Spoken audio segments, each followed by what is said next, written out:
Crest or Colgate? Colgate. Ooh, I used to be a triple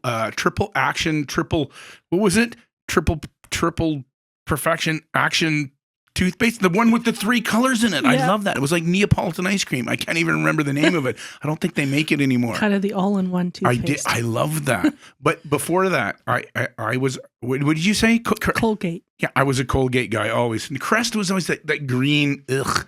I didn't like it. And you know my other favorite toothpaste? Cinnamon Marvis toothpaste. What is that? It's from Italy. What? You can get it here in Calgary. Does it taste like pasta or No, it's like cinnamon. red wine? Cinnamon, mint. No, they have like 6 different flavors. Licorice. Wow. It's charcoal. Oh, Charcoal. cinnamon is my favorite. My older son would he's a barbecue freak. He'd be like, charcoal toothpaste, great. Oh, cinnamon. I'm the Italian girl, so cinnamon is my favorite. But it's Marvis brand. It's so Italian. where does this Italian come from? Because you're not Italian. You're Dutch German, right? I am. Yeah. And so what's with all the Italian in you? I was a Rotary exchange student. I applied in grade 12, and I got chosen to go to Italy. First student for our Rotary in all of Alberta to go to Rome, Italy. Wow. It was a big deal. For how long? I went for a year. How old are you? 17. And your parents let you go to Italy? They're playing goodbye. My mom. Arrivederci. Well, it was a big honor. It's like a grant program, right? Yeah, for sure. So when you stay with families over there, but I got lots of stories about that. Blonde hair, blue eyes, going to Italy in 1986. With an accent. Because you now have the accent. Yes. And they're like, Samara for this accent is so sexy. But at that time, a lot of people didn't travel like they do now. Yeah. So you stood out of the crowd. Wow, totally. Cool. And is this where the cooking comes from, or like cooking, you're a cookie? You like art and cooking? I know they're the same, but it is, yeah. Cooking from over there. Learned how to cook a lot of things. Brought them home and practiced when I got home then because I missed having them. And my mom didn't cook any Italian food at all. I did all the Italian cooking. So your mom is Dutch. All right. So my dad was German. Pancakes for breakfast, lunch, and dinner. Nope. I don't know. That's all I know. My mom was a really good cook. Like I said, a very, very simple cook, but a good cook. Yeah. But I was telling you earlier, she was an amazing baker. And only because, I'm going to say this, Dutch people aren't very good cooks, or they weren't back then. My mom did not know how to cook. My grandma didn't know how to cook. My grandpa did all the cooking. Wow. Yeah. And when my mom married my dad from Saskatchewan, they met at a dance in Lethbridge. But knowing that she didn't know how to cook, his mom took her under her wing and taught her all the German dishes. Oh, that's super cool. Taught her how to bake, taught her how to make everything. And then she was pretty solid after that. But my mom never showed us how to do anything. No, my mom was a World War II first immigrant, like to Canada, and was a very quiet person, totally introverted. You'd never know that from meeting me, but yeah, hello, yeah, nice. But she was just very quiet, and if you wanted to visit with her, you had to sit around the kitchen table while she cooked. Wow, cool. Mm-hmm. Hey, everybody. Welcome to the Potato Water Podcast. Here we're already opening up. We've already talked. We're good. So Theresa Eisenbarth is here. She's my, what I call SOAB. That's my Southern Alberta go-to person. She connects me with everything Southern Alberta. Like you've lived in, I don't know, anyways, we'll get there, how long you've lived in Medicine Hat. I used to live in Medicine Hat. I know it very well. I lived in Burstall, Saskatchewan. I lived in Empress, Alberta. Mm-hmm. It's kind of a little bit of my stomping ground. So I got a big heart for that. And you're my, what I call my SOAB, which is Southern Alberta. So you're my Medicine Hat, Tabor, Lethbridge, and there's a fantastic art community there. It's very strong, it's very good, and it's very windy. So if you lose a painting, wait 5 minutes, another one will blow along. You can grab it, and it's someone else's, and you get a good piece of art. No, I'm kidding. There you go. No, I'm kidding. Anyways, how long? So how long for Medicine Hat? How long have I lived there? Yeah, how long you been there? Well, I was born and raised in Medicine Hat. You were born in Medicine Hat? I think you're the first person I know that was born in Medicine Hat. You were born. Big family. We got a big family. Are you like, okay, so like you said immigrants, farmers. Are you all were farmers? Did you grow up on a farm? My dad was a farmer before I was born, and then they moved to Seven Persons from Prelate, Saskatchewan, and then they moved to Medicine Hat. Wow, the hat, hey? Yeah, and then I'm from a family of 8. Well, you have 8. You got 8 kids. Yeah. brothers and sisters. Yep. Right? And I know only one of them. I know Val, your sister Val. Yeah. Love her. Hi, shout out to Val. She's yeah, I know. And you're very close to her. So yes, I am. Yeah. So whose parents art? Any art? Where's the art? Where'd the art come from? Sisters, brothers? Nope. Where none of them? Nope. You're the only one. I'm the only one. But I've been told that my mom was creative in odd ways. Like she was so busy with 8 kids, she never had time to be creative. But my mom was a seamstress. So in Holland, she went to not secondary school, but high school. Yeah. She went to a trade school, and it was to be a seamstress. Wow. Yeah. So my mom could look at dress and she could make it. She could make it, fix it. To nothing. Fix it, alter it. Wow. Do whatever. So that's all arty. Yeah, that's it all is. arty. It's talent. It's talent too. But I always. Sorry. He's going to fix it.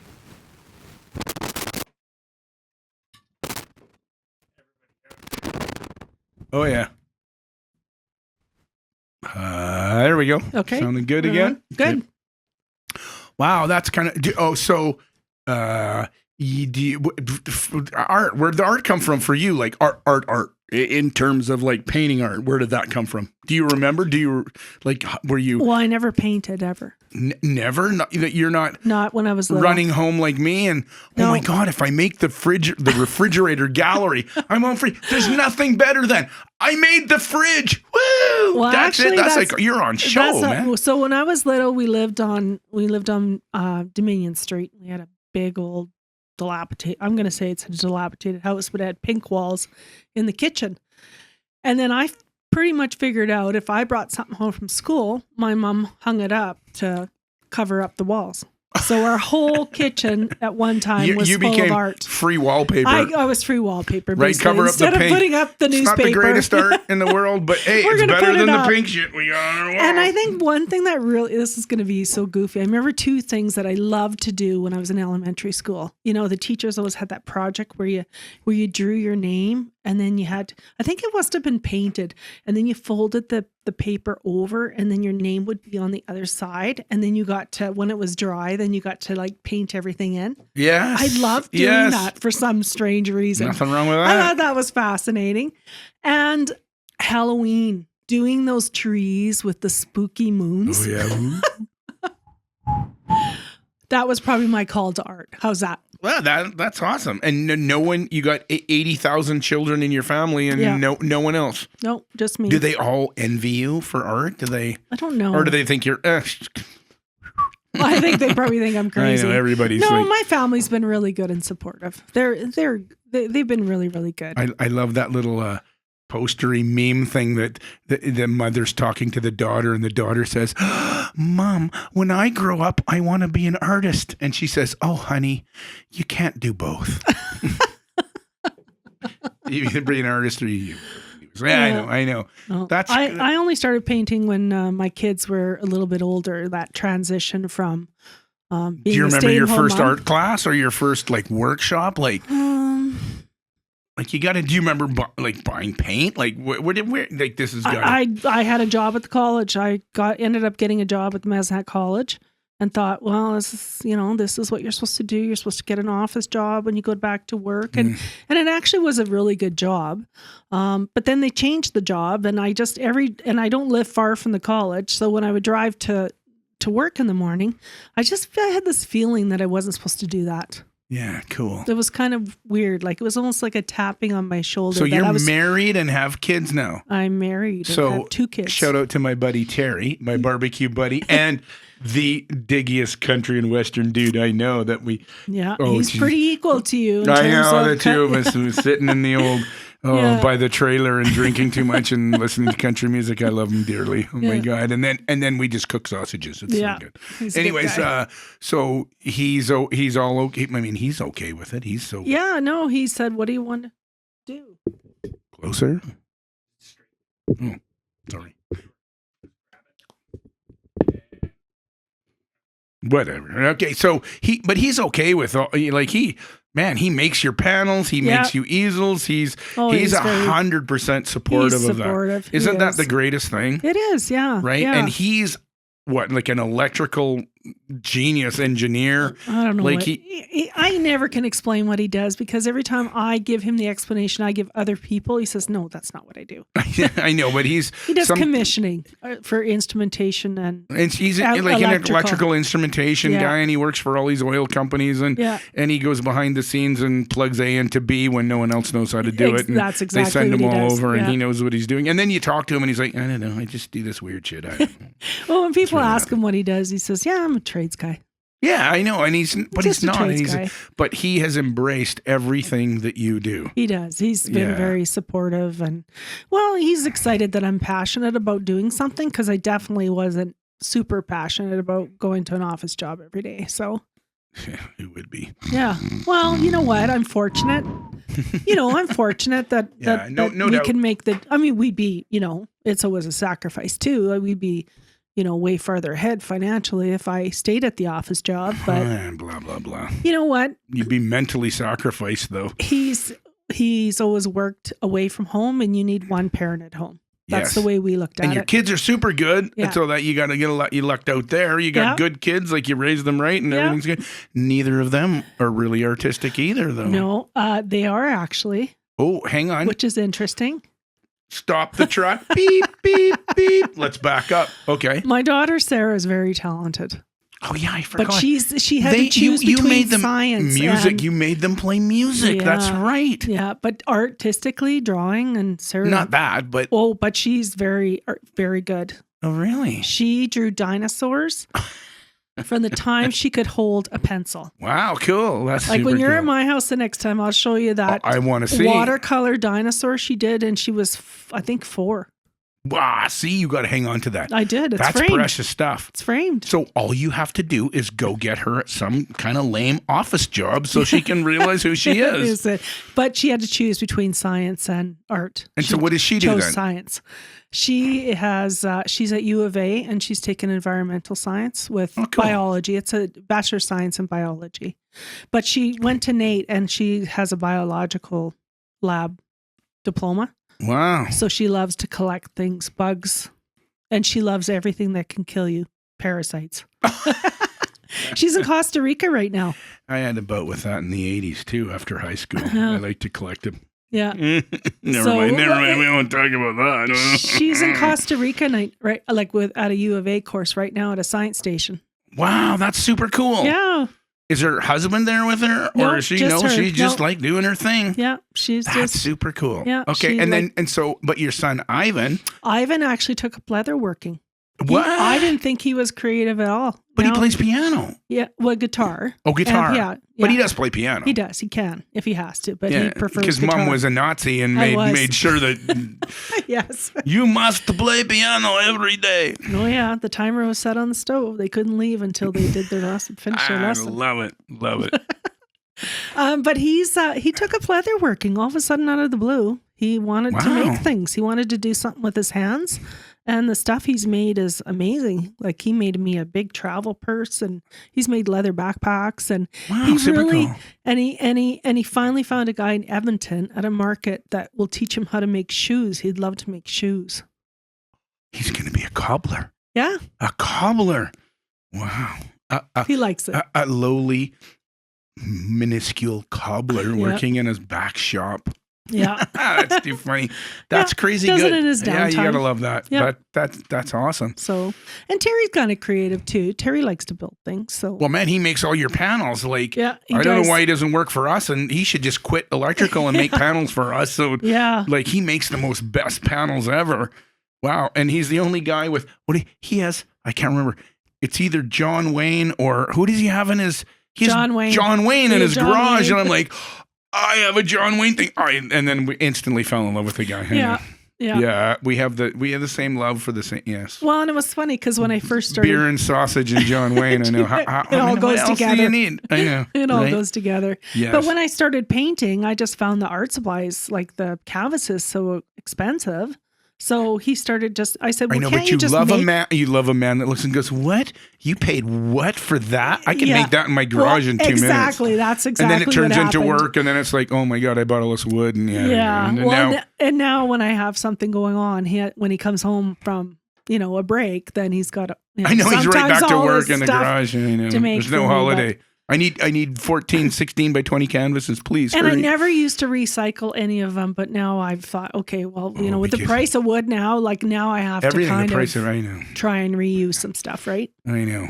But I still buy lots of art supplies. I know. So probably shouldn't, but so at some point you venture out in the world, you're painting, and then you go to wherever that weird building was that the nut man owned. And you would go to the nut factory, and you go, I want to rent all this space. And you rented this huge space, and it turned into a giant thing for you. Yes. Like you're kind of an entrepreneur. A little bit. Like a whole lot more. Well, and you have to remember, Medicine Hat's a pottery town. Yes. There wasn't a lot of painters. What is it? Medelta. Medelta is like, bricks and pottery was. And they bring in, they have a huge residency program for potters through that they built like a whole entire wing. So painting wasn't super popular in Medicine Hat. But pottery was the huge thing. Pottery was always a huge thing. Yeah. So painting, people say, well, what do you, and it took me before I decided when I painted for almost a full year before I said I was an artist. Yeah. Oh, okay. People would ask me what you're doing. Well, I'm just kind of doing this and fiddling around that's a whole thing. Like, to sidebar and go off on a different tangent just for a moment. What's the deal with that? And people going, why is it that? I think it's the labeling. I'm just going to, you could edit this or whatever, but the people who love to say they're artists are shit. And the people who go, I don't know what I'm doing, are like killer good. It's always this weird thing. Like, when do you say you're an artist? Because I've always said I'm a painter. I paint, but I'm not really an artist. Mm-hmm. An artist creates the most wonderful, and they're so creative and so crazy. And I'm like, I don't know. I paint. I'm not really creative. And I tell everyone, I'm the least creative guy in the world. And I just had a student say to me, why do you say that? I'm like, I don't know, green, blue sky, green hill, the purple road, yellow flowers. I don't know. It's all the same stuff. And they're going, but look at your photo and look what you painted. They're not even close to the same thing. You might say blue sky, but holy crap, you took liberties all over the place. You're the most creative guy I've ever met. And then I help people. I'm like, I guess maybe I'm more creative. I don't know. Creative. But I know I don't feel that way. Isn't it the way you look at everybody and go, oh, I want to paint like you. I want to paint like you. I want to paint like you. That's true. Everybody's so cool, and I'm so lame. I'm like, oh my God, I painted another mountain. Isn't that bleh, throw up, whatever. I don't know. But don't you think everybody feels that way about their own art? I do, except for maybe a few people. Like, I'll just throw like your Andy Warhols that get out there and they have this ego that's larger than life. And if you're not willing to promote yourself and go, I am the greatest artist since whenever, then you're never going to do it. And some do, which is kind of annoying, but they seem to make it. Mm-hmm. And then those who don't, and there's that middle road that some guys are just so good. Their art is just so good. Like a Richard Schmidt. It's just so good, but he never said, I don't know, I'm not the greatest. I'm like, there's a million guys better than me. But there's that, I don't know this whole thing about, but now I start to tell people, no, I'm an artist. I should be proud. I'm an artist. I make my living at art. I'm an artist. The reason I never said I was a painter, because they said, I have a wall that I need painted at home. Can you come over and paint my wall? Yeah, it was, in art world, I'd say I'm a painter, but whatever. I don't know. That's a tough gig. Some people own it. Some people don't own it. I don't know. I guess there's no right answer. Hey, everybody, chime in on that and tell me, what do I say I'm an artist? Do I not say? What do you guys chime in? The world out there, that is a whole thing. I would love to put all these comments up and go, what do you got to say about that? That's. But I think it's a very humbling it's humbling to say you're an artist, though, in some weird way. It's like some people don't you almost feel like some people don't appreciate it. Oh, you're just an artist. You're like starving. That, you're starving artist. You're a starving artist. I know. And I used to not want to say to people that I'm an artist because they don't get it, kind of. No. But it seems more now when I say, I mean, look at old times. When you were in the 1700s or 1800s, if you were an artist, you were in the highest regard of the entire world. You're next to God, man. That is crazy good. And now it's like, oh, you're crazy. You went to art school. So that means you can't do shit, you know. But they put a lot more credibility to artists back then because you had to be part of a guild. Yes, you had to go. You right? know, and now anybody can do it. And, yeah, it doesn't quite have the same sort of status that it used to be. It doesn't. I always find it so weird that, like, my mom was always harping on me. Don't go to art college. Go to university. You need a BFA. You need to get a Bachelor of Fine Art. I got a BFA. That's a degree. And I was like, yeah, but they teach crap at university. I want to go to art college. They teach better. But it's only you don't get a degree. You get a diploma. So when I went, Alberta College of Art was a diploma. You went for 4 years. You got a diploma. Then you'd have to go take your liberal arts, which was like writing and English or whatever at the university to get a degree, to get your BFA. So you'd have to go for 6 years to get a BFA through Alberta College of Art, but you'd go for 4 years. Oh, you have to get your degree. But what I've always found funny, and my dad used to back me on this, it's like, so you go for 4 years to school here or 6 years to go school there, and my next door neighbor paints in a gallery and sells paintings and he's got shit nothing. Why are you even going to school? And I used to think, God, my dad's so smart. And then I realized my dad was cheap. He's like, then I don't have to pay for school. I'll retire early. Well, when I went to school for I went to school, I took visual communications. Where did you go? At the Messnat College. It was a 3-year diploma program. Yes. And then I went to U of C. You came here to U of C? 2 years. What did you BFA. Where did you take? Who did you take from? Nishimura. Arthur Nishimura.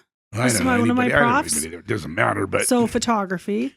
And what's the wow, other guy's name? I didn't know that. Yeah, they had some pretty famous people actually at Well, UC. that's why you're so. What are you bitching about? You're so good, and I'm like, oh, yeah, I thought you were like deep down schooled from the back alley, no, and you're all smarty pants. No, but you don't really learn. I never took a painting class.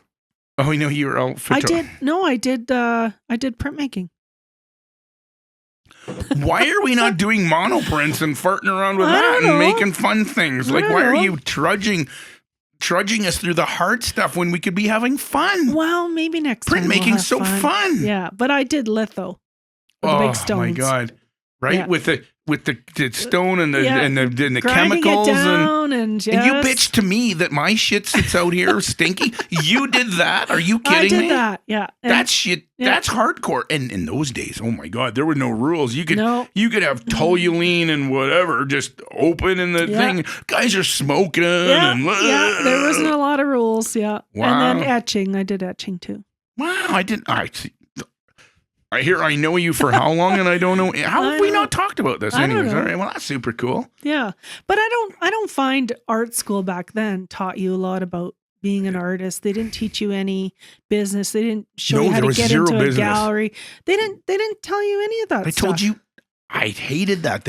I always said, like, oh, you have to go to go to your liberal whatever to get your writing because you need to learn how to write a grant. So you should have English. I was like, that was a whole separate thing. It was never included how to make a portfolio. In those days, remember you used to have a portfolio in your little flippy page book. I had a big portfolio. We had the bigger, the better. And you had all your shit. And they never told you how to write a bio. They never taught and then Nothing I'm practical. Sitting there and I fought art college because they said, Mr. Swinton, you ask too many questions.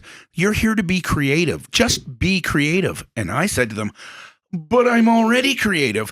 If I wasn't creative, I wouldn't end up in art school. You're to show me how to be creative, what to do with my creativity. How to navigate world.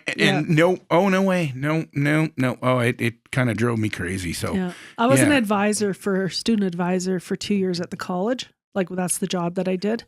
And Run away. You don't want to be an artist. Run. And I worked in the Department of Business. And I always said the VisCom program should marry the business program, and they should have a specific program for arts that's half art, half business. It 100%. It'd be the most unique program in all of Canada, and they would learn something. I know, 100%. Yeah. Wow. Yeah. But you fuss through, and now you're just. You're just a painter now. I'm a painter now. You're just a painter now, and you go home and crank out the paintings, and the laundry can wait. Well, laundry still gets done, but. Good weird. Yeah, Terry. So you got a good wife, Terry, buddy. Yeah, she still does your laundry. Yeah. Starch in the underwear just slightly. I know. She's good. She's good. Never laundry. Oh, never laundry. Laundry should wait. You should just paint. You should. Yeah. I have a schedule now, though, so I have my routine. Okay, so are you morning girl, afternoon girl, nap girl? I paint in the afternoon. Afternoon? Well, sometimes at 11 to 5, 11 to 4.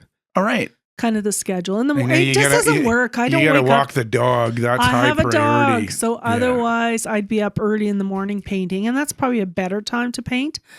But she's looking at me the whole time, and I'm feeling guilty, and I love my dog. But you're not old enough to get up in the morning. I think it's I get up so early now.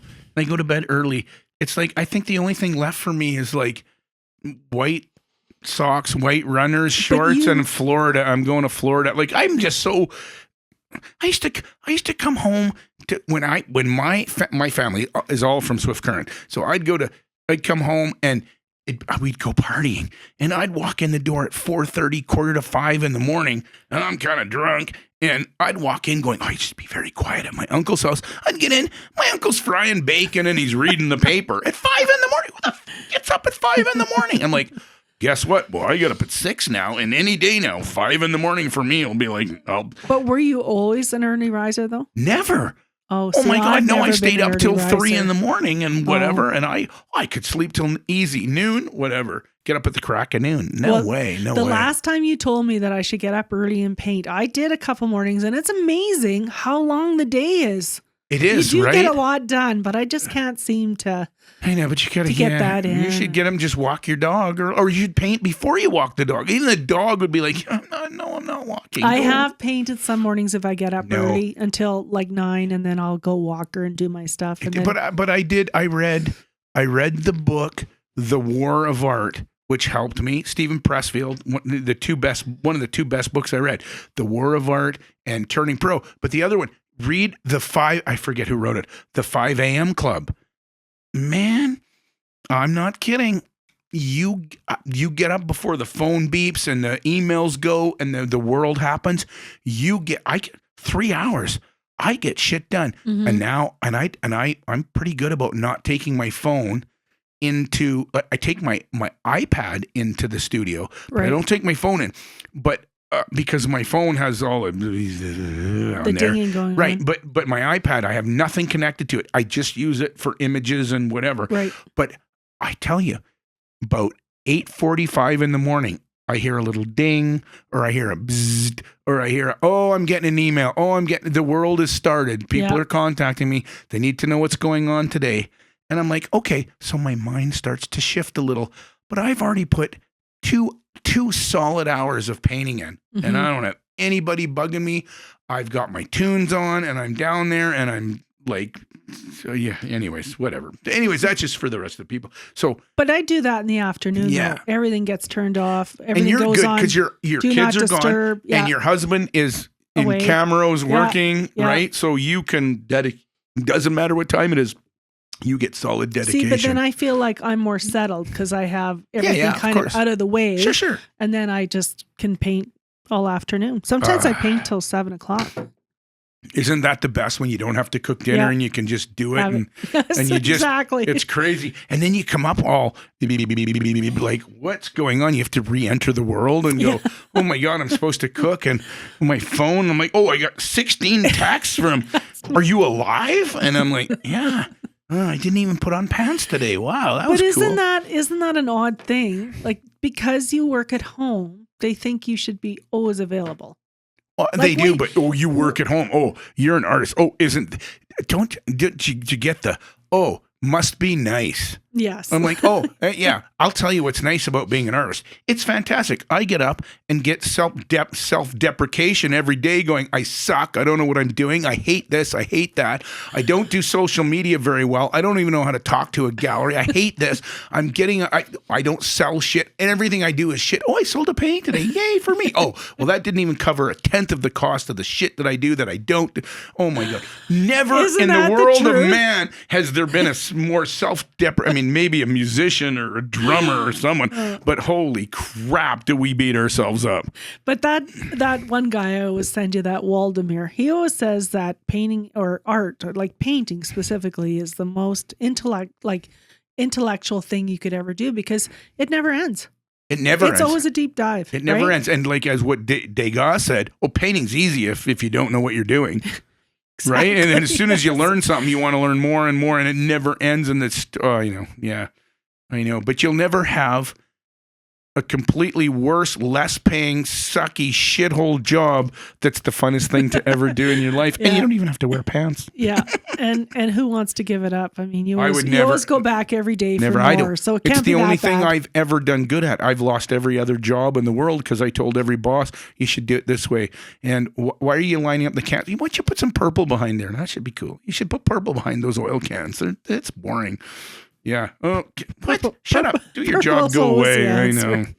I live my life like that. All right. So let's talk a little bit about, let's go. Let's go before we get to the Maple Creek thing, because you got a giant show coming up at Maple Creek, which is super cool. The last time anyways, I'll get to Maple Creek.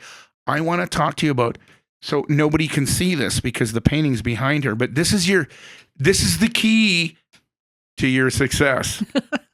What's with the key? Every painting has a key glued to it. Tell me that. Tell me the story. So when I first started painting, I painted in the house. And then, I quickly thought this isn't going to work. It's too many distractions. So then I got this little studio in a church in Medicine Hat, and they were renting out rooms. So I moved in there and I was painting in there for, my first little show that I was having. And they had to bring the church up to kind of commercial grade. So they'd change all the door locks and all of this stuff. And I had a show at Medelta, and I painted the doors of downtown.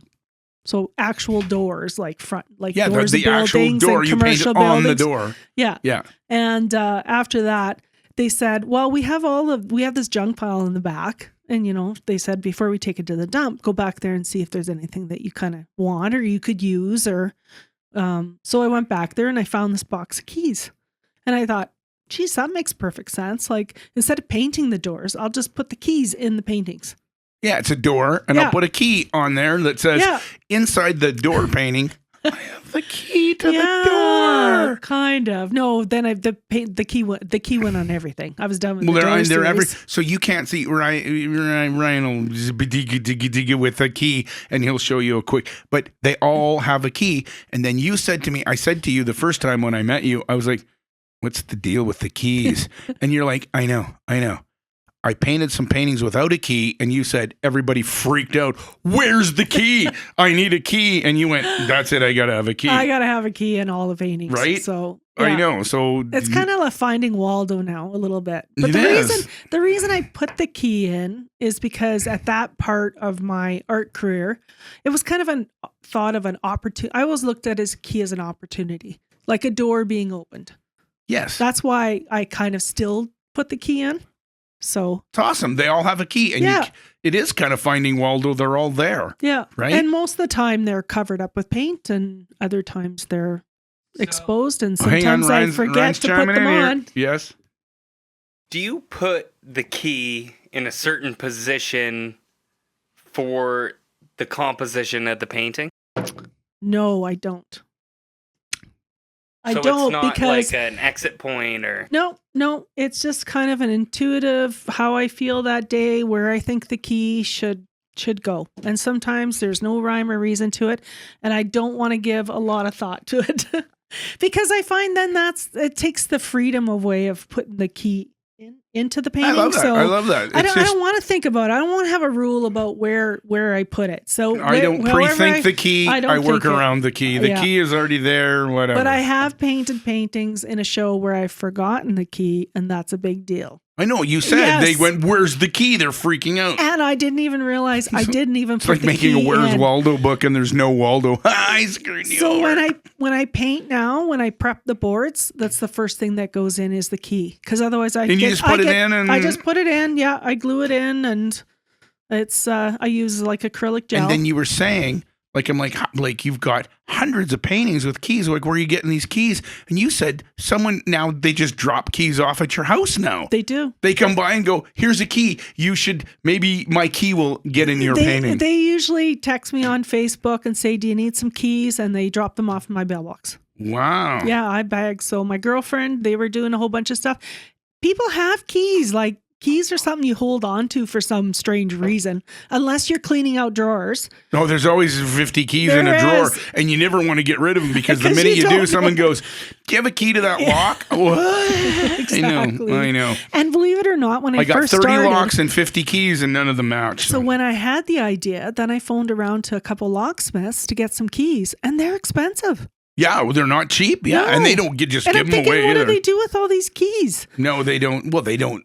They make them. That's their job. They make them work, so they don't have extra keys or extra locks. Anyways, so then I started asking people for keys because I needed keys, and everybody went through their drawers. And now I have my girlfriend from her work gave me this huge tub of keys. Wow, like that'll last me for years. So we should be doing some printmaking with these keys and putting them all on paper and.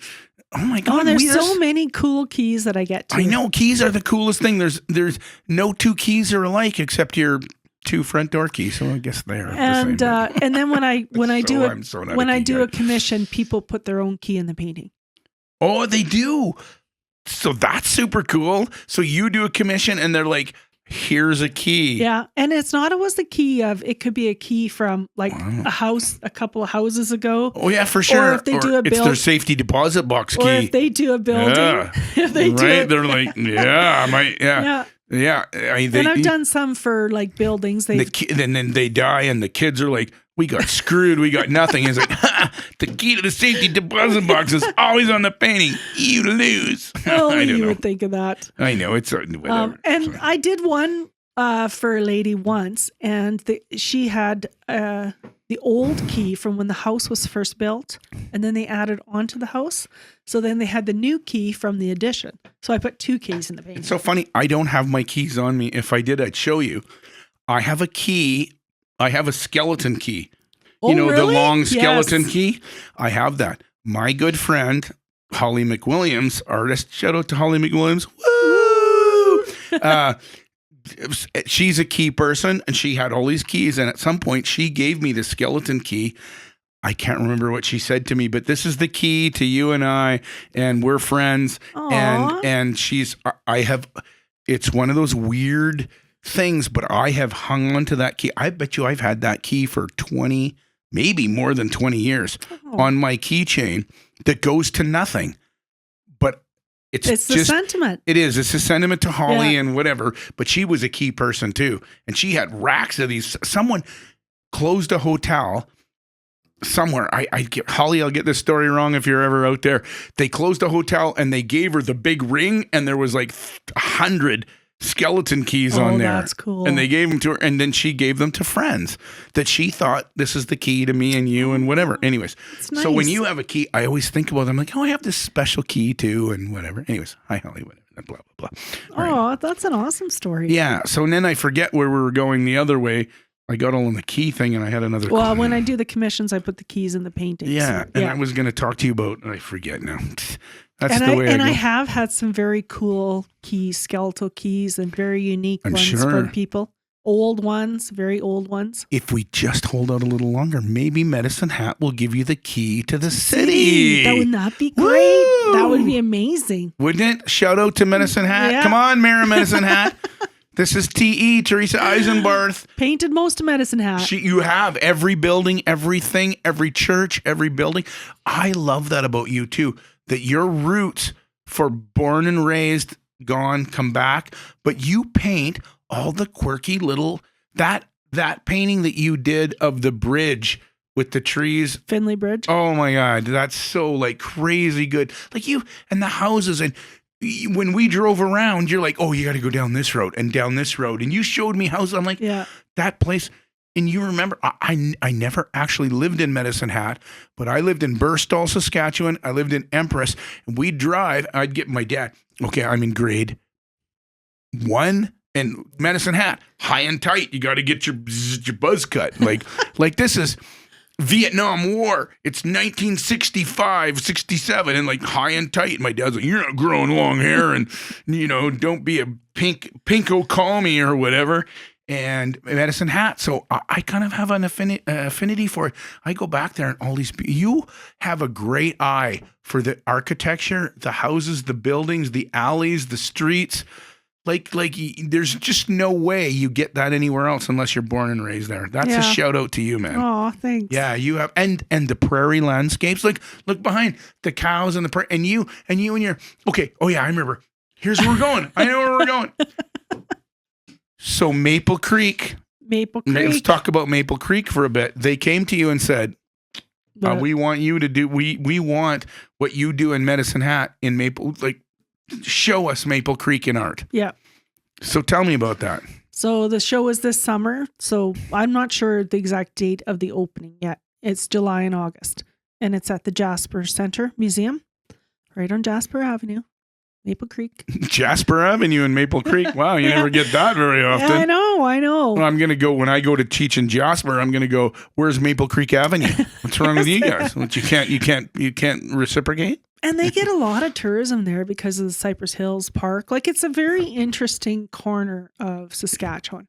So Cypress Hills, we have a Cypress Hills Provincial Park, Alberta, and it's connected to the Saskatchewan, yes. Right? And if you've ever driven through the whole thing, it's amazing. Spectacular. But such diverse landscape. So I'm going to tell you this. So I don't know if you know this, but the Yellowstone barn from Yellowstone was modeled after the barn that's in the middle of Cypress Hills. There's a big this guy has a farm there. Is that it's not. He has a big barn and a big farm there, and he's the only guy that has a farm in the middle of the provincial park. It's been there for 100 years. Is that Theresa Ranch? I don't know what the name of it is. So I wish I knew.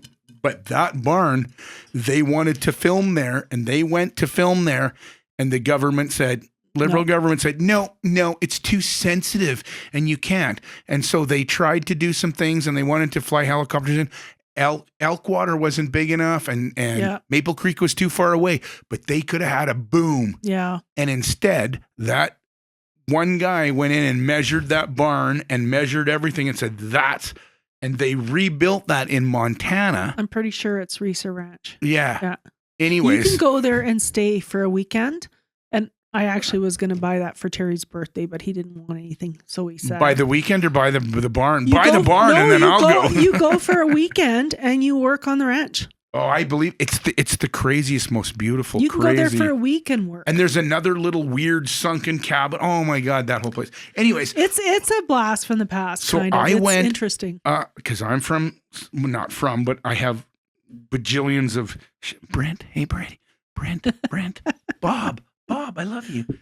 My cousins and I got like my mom was all from Swift Current. Okay. So, when we went all the way through, I hadn't been to Maple Creek forever. I was quite surprised at how a little bit more modern it was than I thought. It wasn't so like, oh my God, it's desolate and done for. No, it's not. It's not. It was super cool, super friendly. We had the best Chinese food probably I've ever had in Maple Creek, which is kind of iconic for a weird Saskatchewan town to have a Chinese, everybody had the Chinese food restaurant in the 70s, whatever. It was so good. Michelle bought some stuff. I forget the name of that. It's still on the corner. It is. I know exactly where it is. Yeah. And the whole town was one. And I took photos of the buildings that were there too, as well. And then went out the back end. I was like, oh my God, Maple Creek is still. That's a little hopping place. what's her name? Anne Murray have something to do with Maple Creek, or am I missing? I don't know that. Anne Murray, the singer, is not the only reason that chime in anybody that maybe I'm wrong, but I thought she had something to do with Maple Creek too. But the only reason I wanted to do a show in Maple Creek, when I talked to the curator, actually the curator that opened up this little museum, it's in an old school there, and he's worked on it and done all this programming and set up all these little galleries in there as a museum. They have the coolest room, and it's women who are pioneering women from like the late 1800s. It's so interesting, and he features women. He's done all the research on them, and he tells their whole story. Love it. About living in Maple Creek. Love it. They're all from Maple Creek. Yeah, this little town in the middle of nowhere, and you can go through the park. Oh my God, the park is so beautiful.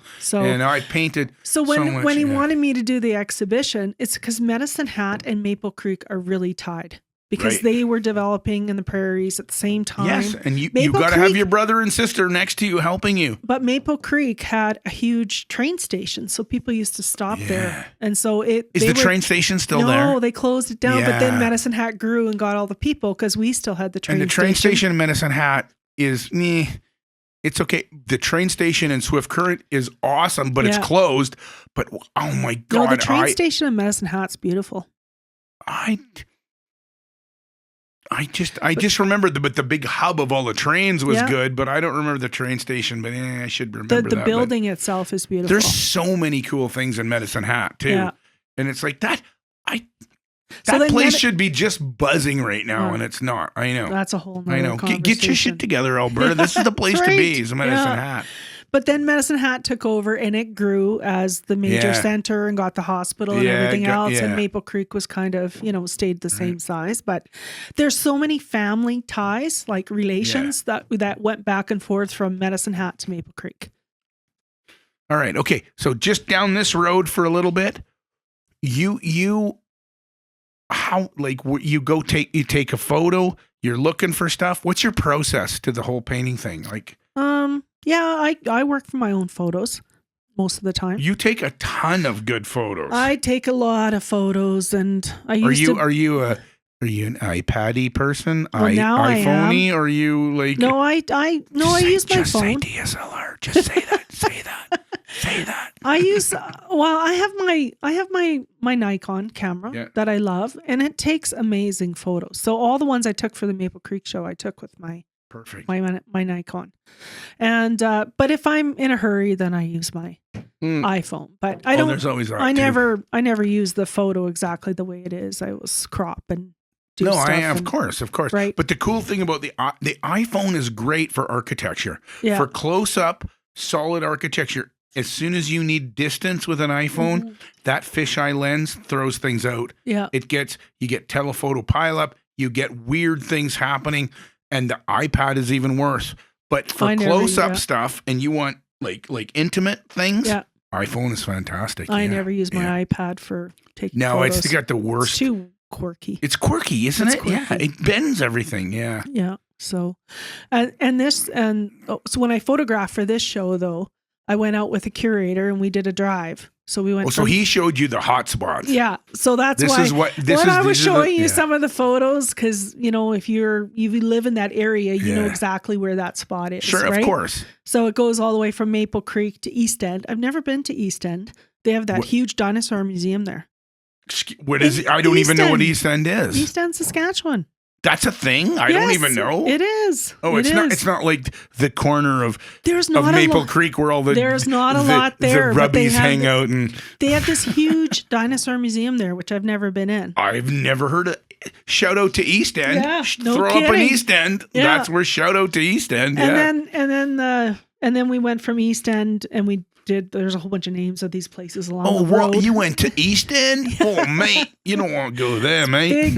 Big ranching community. Oh, cool. Yeah, Maple Creek, East End, and then we did the drive to Cypress Hills, Park on the Saskatchewan side. It's odd when I was taking pictures of how different it looks from the Alberta side. You noticed a difference? Yeah, I did. What's the difference?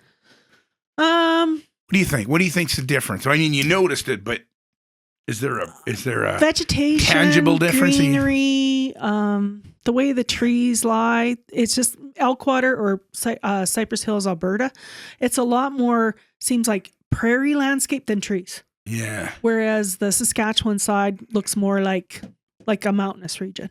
To me it did, right? More of that. Yeah, it looks different. It's different. It's crazy how big that park is that you can drive through and there's nothing in it. It's empty. I mean nothing. I mean, just because it's a park, nobody lives there, and they've protected it and kept it, and it's just it's spectacular. It's man. A gem. It is. A And gem. Thank you, world, for saving that. So my science daughter, give a shout out to Sarah. She would love to do her master's there because when the Ice Age came around and protected that place, that's why we still have that landscape the way that it is.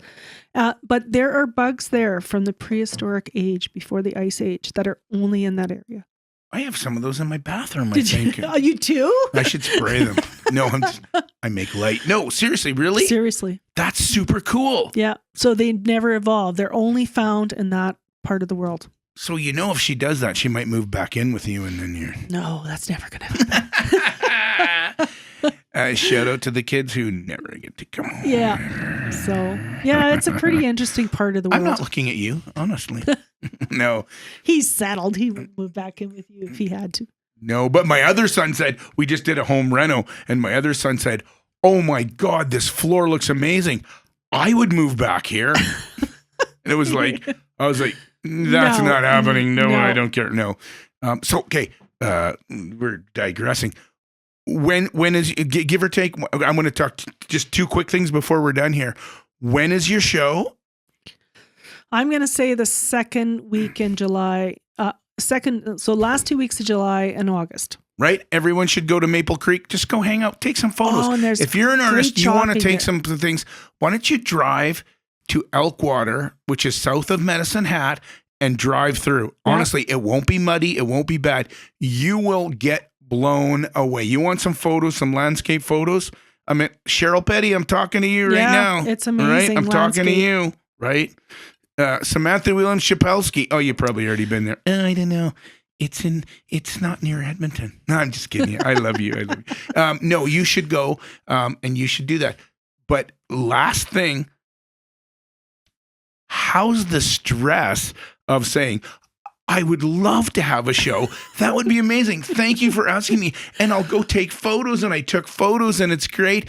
And now the impending show is coming and you're doing what? Painting all the time. And? Stressing out. And?